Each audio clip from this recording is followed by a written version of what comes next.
কলকাতা। কেউ বলে দাতাদের দেশ, কেউ বলে দ্য সিটি অফ জয়। আমি বলি the city of food and different culture. চলুন কলকাতার ভ্রমণে সব কিছু শেয়ার করবো আপনাদের সাথে।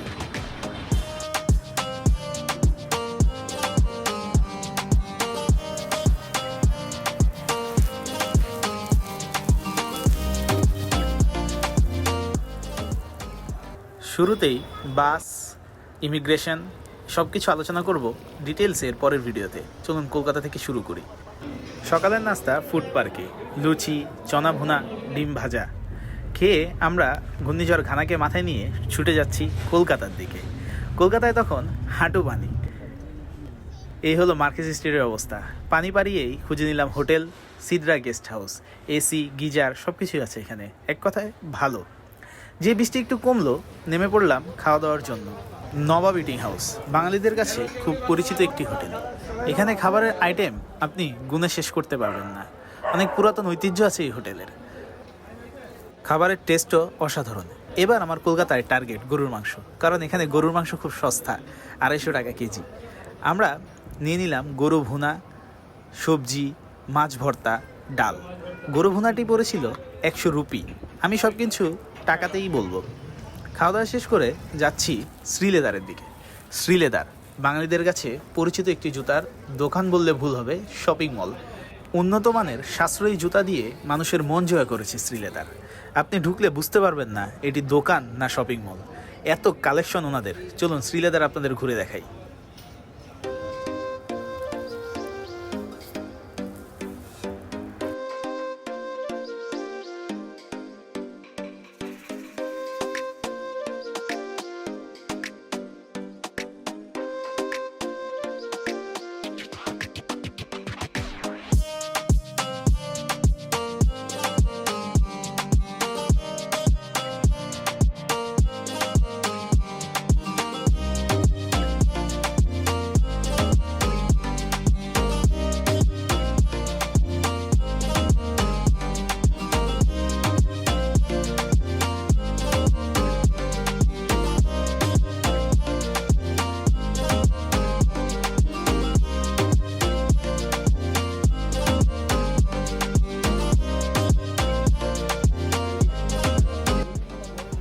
এই হলো আমার শপিং।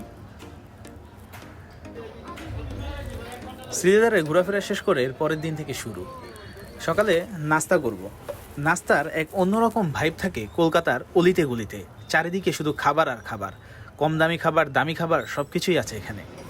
কিন্তু আমরা যাব নবাব ইটিং হাউসে। ওই যে বলেছিলাম টার্গেট গরুর মাংস। সকালের নাস্তায় মনে হয় ভাজি সবজি এখানে একটু মানুষ খুব কমই খায়। কলিজা ভুনা, নেহারি, মাংস কিমা, আরও নানা ধরনের আইটেম দেখলাম এখানে। দেখুন নেহারিকে অন্য এক লেভেলে নিয়ে গেছে তারা। তাই আমারও টার্গেট নেহারি। একটু পুরাতন হোটেল, হাইজিন ইস্যুটাকে সাইডে রাখলে নবাব টপে থাকবে। চলুন ভিতরে যেয়ে বসি। যখনই গেছি তখনই এত আইটেম দেখেছি নবাবে। সকালের নাস্তার অন্য এক আমেজ শুরু হয়ে গেছে। আমরা নিলাম নেহারি। নেহারি পড়েছে 120 টাকা বা 120 রুপি। সাথে ছিল রুটি, ভাজি। নেহারি 10 on 10। আমার আশেপাশের বাঙালি ভাইদের দেখে মনে হলো তারা এখানে কোরবানি ঈদের একটা ভাইব নেওয়ার জন্য আসে। কি একটা অবস্থা! পুরুষ মানুষের এক অন্যরকম ক্রেভিং আছে মনে হয় নেহারিতে। ভিতর থেকে বোন ম্যারাগুলো কীভাবে বেরোচ্ছে, না বেরোলেও চিন্তার কোনো কারণ নেই, ছোট্ট একটা অস্ত্রোপচার করা যায় এখানে। সবাই খুব আশেপাশে খুব তৃপ্তি নিয়ে খাচ্ছিল। আশেপাশের এগুলো দেখে আমার আর তর সইছিল না। এবার আমার পালা।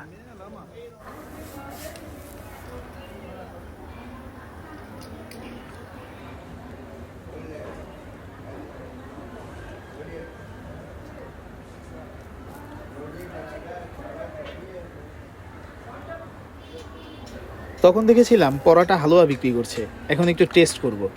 টেস্ট পরোটা হালুয়া যেমন হয় সেরকমই। মূল্য 4 টাকা। খাওয়ার পর চা না খেলে কি হয়? চা খেতে আসলাম এই চাচার কাছে। জাল দিতে দিতে পাত্রটির কি অবস্থা করেছে! চা পাতি থেকে সকল নির্যাস বের করে ফেলেছে এই চায়ে। দেখেই বোঝা যাচ্ছে অন্যরকম একটা চা হতে যাচ্ছে। ঠিক যেমনটা ভেবেছিলাম তেমনি খাওয়ার সাথে সাথে একটা ধাক্কা দিল। কারাক চা যাকে বলে। মূল্য 10 টাকা। খাওয়া দাওয়ার পর্ব শেষ। পায়ে হেঁটে দেখব নিউ মার্কেটের এলাকাগুলো। সকালে নিউ মার্কেট একবারে থমথমে, এত ব্যস্ততা কোথাও নেই। চলুন নিউ মার্কেটটা আপনাদের ঘুরে দেখাই।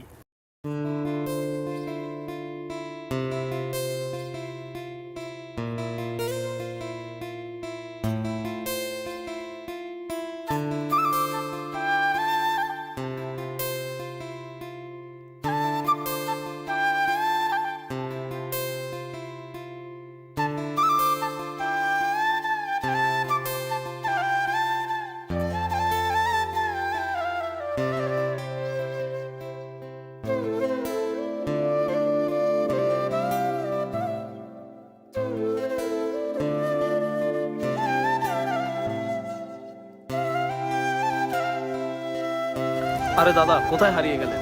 চাঁদনি চক চলে এসেছি তো। আমাদের চক বাজারের মতো অনেক কিছু পাওয়া যায় এখানে। এখান থেকে কোনো কিছু না কেনাটাই ভালো। অনেক কপি প্রোডাক্ট পাওয়া যায়, একটু দেখে শুনে কিনতে হয়। চাঁদনি চক ঘুরে যাব ভি মার্টের দিকে। ভি মার্ট বাঙালিদের কাছে পরিচিত একটি শপিং মল। অনেকেই কেনাকাটা করেন এখান থেকে, কারণ এটা অফারের স্বর্গরাজ্য। এত প্রোডাক্ট, এত অফার, আপনি দেখলে মাথা ঘুরে যাবে। একটু মাথা ঠান্ডা করে কেনাকাটা করবেন, না হলে অযথা অনেক কিছু কিনে ফেলবেন এখান থেকে। আপনাদেরকে এটা একটু ঘুরে দেখাই।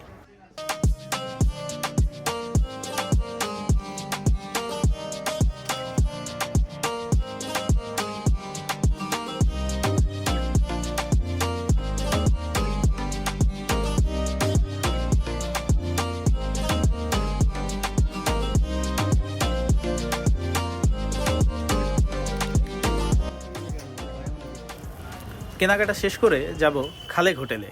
খালেক হোটেল গোছানো, পরিপাটি, পয় পরিষ্কার একটি হোটেল। অনেকে এখানেও প্রচুর খাওয়া দাওয়া করে। এখানের খাবারও ভালো। আমরা যে পেয়েছিলাম লাউ চিংড়ি, শাক চিংড়ি, নানা ধরনের ভর্তা, আর গরুর মাংস তো আছেই। আমরা নিয়ে নিলাম কালো ভুনা, শাক চিংড়ি আর ডাল। ভরপুর খাওয়া দাওয়া করে ছুটে গেলাম হজ মার্কেটের দিকে। টার্গেট চকলেট কিনবো। অনেকে ভাবছেন অনেক তাড়াহুড়া করে শপিং করছি। আগামীকাল সানডে, সব দোকান থাকবে বন্ধ। চলে এলাম কোকোনাটে এই দাদার কাছে। এই দাদার ভিডিও ইউটিউবে অনেক পেয়ে যাবেন। অন্যান্য দোকানের থেকে 10-20 টাকা কমে পাওয়া যায় ওনার কাছে। খুব সলিড লোক, তাই আমরাও যা যা দরকার ওনার থেকেই কিনে নিলাম। মোটামুটি কম বেশি অনেক কিছু পেয়ে যাবেন তার কাছে। মশলা আইটেম, চকলেট আইটেম, অনেক কিছুই আছে তার কাছে।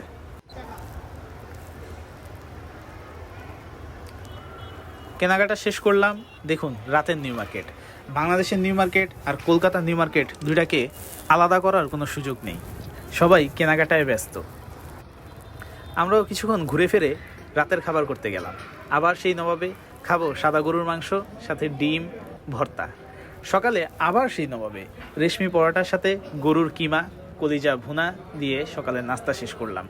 ভরপুর খেয়েছি। সেই দিনগুলোর কথা মনে পড়লে এখনও ভালো লাগে। আজকে সারাদিনটা আমরা শুধু ঘুরবো ফিরবো, কেনাকাটা শেষ, নিশ্চিন্তা। তাই টাকা এক্সচেঞ্জ করে নিলাম। আমরা পেয়েছিলাম 100 টাকায় 80 টাকা 50 পয়সা রুপি, আর বাংলাদেশি টাকা এক্সচেঞ্জ করার ক্ষেত্রে পেয়েছিলাম 1 টাকা 46 পয়সা। প্রথমেই শুরু করব ভিক্টোরিয়া মেমোরিয়াল দিয়ে। ভিক্টোরিয়া মেমোরিয়াল এখান থেকে গুগল ম্যাপে দেখাচ্ছে 30 মিনিটের রাস্তা। তাই ভাবলাম ভরপুর যেহেতু খেয়েছি, একটু হেঁটেই যাই। পার্ক স্ট্রিট হয়ে হেঁটে যাচ্ছি। খুব গুছানো, পরিপাটি একটি এলাকা। অনেকে এসে এই এলাকাটিতেও থাকেন, কিন্তু এখানের হোটেলের রেটগুলা একটু বেশি। সকালে আস্তে আস্তে হেঁটে যাচ্ছিলাম, খুব ভালোই লাগছিল। কলকাতার ট্রাফিক আইনের প্রশংসা না করলেই না। কোথাও কোনো ট্রাফিক পুলিশ নেই, তেমন রিক্সাও চোখে পড়ে না। লাইট লাল হয়ে গেলেই সবাই থেমে যায়। আমরাও যেন ট্রাফিক আইন মানতে কিছুটা অভ্যস্ত হয়ে গিয়েছিলাম। আমাদের দেশে এটা সময়ের দাবি মাত্র। হাঁটতে হাঁটতে অনেকটা কাছাকাছি ভিক্টোরিয়া মেমোরিয়াল দিকে। ওই যে উকি দিচ্ছে। চলে আসলাম ভিক্টোরিয়া মেমোরিয়াল। টিকিট কাটবো। টিকিট কাউন্টারে গিয়ে বললাম, দাদা 2টো টিকিট দিন তো। ভাবলো আমি এখানকার লোকাল হলে টিকিট প্রাইস মাত্র 50 রুপি, আর সার্কভুক্ত দেশগুলোর জন্য 100 রুপি, ফরেনার হলে 500 রুপি। তাই 50 রুপির টিকিট নিয়ে ঢুকে গেলাম ভিক্টোরিয়া মেমোরিয়ালে। এই ধরনের স্থাপত্য দেখলে আমার খুব আজব লাগে। কে বানালো, কিভাবে বানালো, কারা থাকতো, ভিক্টোরিয়া মেমোরিয়াল নিয়ে গুগল করে নেবেন আপনারা। চলুন আপনাদেরকে একটু ভিক্টোরিয়া মেমোরিয়ালটা ঘুরে দেখাই। তার আগে আরিফ ভাইয়ের সাথে পরিচয় করিয়ে দিই। আমার অফিস কলিগ, ট্যুরমেট, অসম্ভব ভালো মনের মানুষ।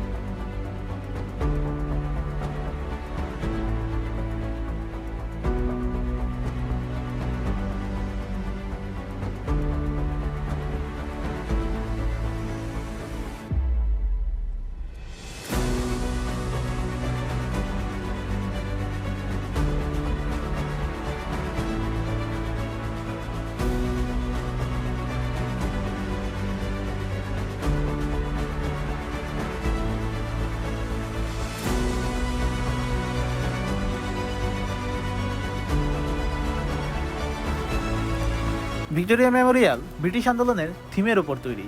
তখনকার শহীদদের ব্যবহৃত জিনিস, তাদের তখনকার অ্যাক্টিভিটিস, তখনকার রাজনৈতিক সকল ধরনের সকল কিছু তুলে ধরা হয়েছে এখানে। ভিক্টোরিয়া মেমোরিয়াল ঘুরে তাকে বিদায় জানিয়ে ডাব্লিউবিটিসি বাস ধরে ছুটে যাব হাওড়া ব্রিজের দিকে। ডাব্লিউবিটিসিতে বাসের ভাড়া পড়েছিল 15 রুপি। নামিয়ে দিল একবারে হাওড়া ব্রিজের সামনে, যেটাকে রবীন্দ্র সেতু বলে। হাওড়া ব্রিজ আজব এক স্থাপত্য, কোনো ধরনের সাপোর্ট ছাড়াই যুগের পর যুগ দাঁড়িয়ে আছে এখানে। খালি চোখে না দেখলে এটা সৌন্দর্য বোঝা যায় না। হাওড়া ব্রিজ দেখতে দেখতে গঙ্গার পাশ ধরে হাঁটতে হাঁটতে আমরা চলে যাব গঙ্গার ওপারে। এখন আবার ওপারে কিভাবে যাওয়া যায় সবাইকে জিজ্ঞাসা করতে করতে পেলাম মেট্রোর সন্ধান।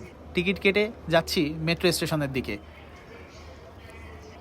অনেকে ভাবছে এত নিচে যাচ্ছি কেন? হ্যাঁ, এটা আন্ডার ওয়াটার মেট্রো, ছুটে যাবে পানির নিচ দিয়ে গঙ্গার ওপারে।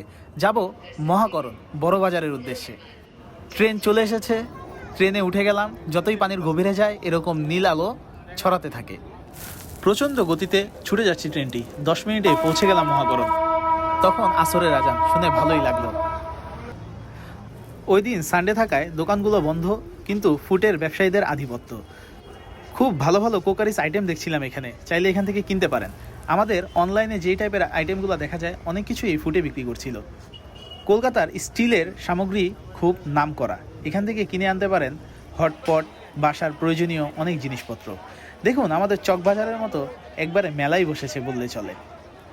খেলনা, গৃহস্থালী নানা জিনিসপত্র বিক্রি করছিল এখানে। হাঁটতে হাঁটতে প্রায় পা ব্যথা হয়ে গেছে, গলাও শুকিয়ে গেছে। খাবো সোডা সিকাঞ্জি। 20 রুপির সোডা সিকাঞ্জি কিছুটা স্বস্তি দিল আমাদের। খাওয়া দাওয়া শেষ করে যাব আবার নিউ মার্কেটের দিকে। অনেক দূর চলে এসেছি ঘুরতে ঘুরতে। 150 যাবেন? 150 যাবেন? 150 টাকায় ভাড়া করে নিলাম ট্যাক্সি। হলুদ ট্যাক্সিতে ওঠার শখটাও পূরণ হয়ে গেল। হলুদ ট্যাক্সি কবে জানি আবার বন্ধ হয়ে যায় ট্রামের মতো। অনেক দিন ধরে এই ঐতিহ্য বহন করে চলছে কলকাতা শহর।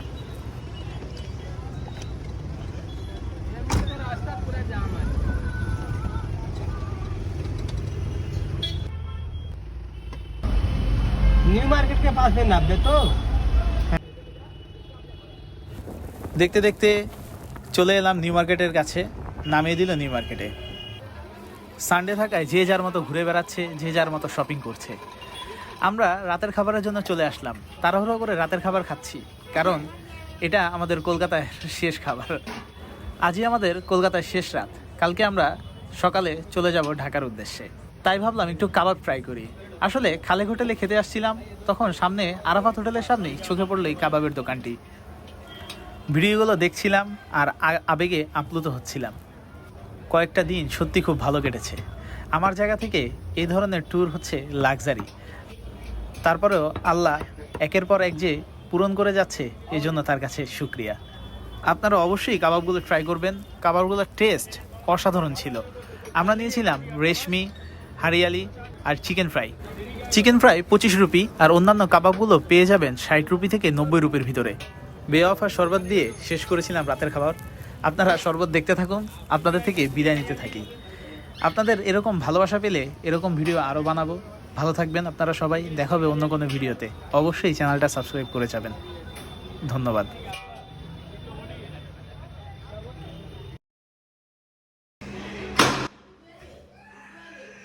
কি করতেছো বাবা? চুচিত কেন দিব তোমাকে? চুচিত করতেছো? তুমি কি খাবে? চুচিত খাবে? কে দিবে 5টা? তুমি কয়টা চচেত দিবে? 5টা।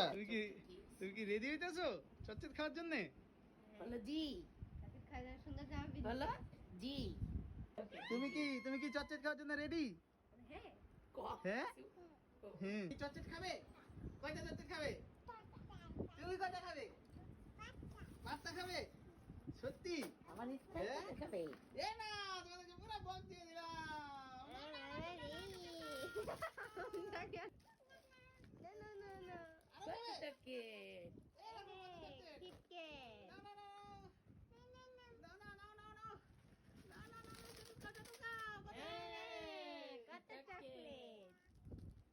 কি চাচুতে খুশি হয়েছো হ্যাঁ হ্যাঁ সত্যি তাহলে আমাকে আদর করো পাপা দিয়ে দাও মামকে আদর তাড়াতাড়ি করো আসো, তাড়াতাড়ি আসো। করলে দাও তুমি আগে আসো জুনাইরা, তুমি আগে আসো।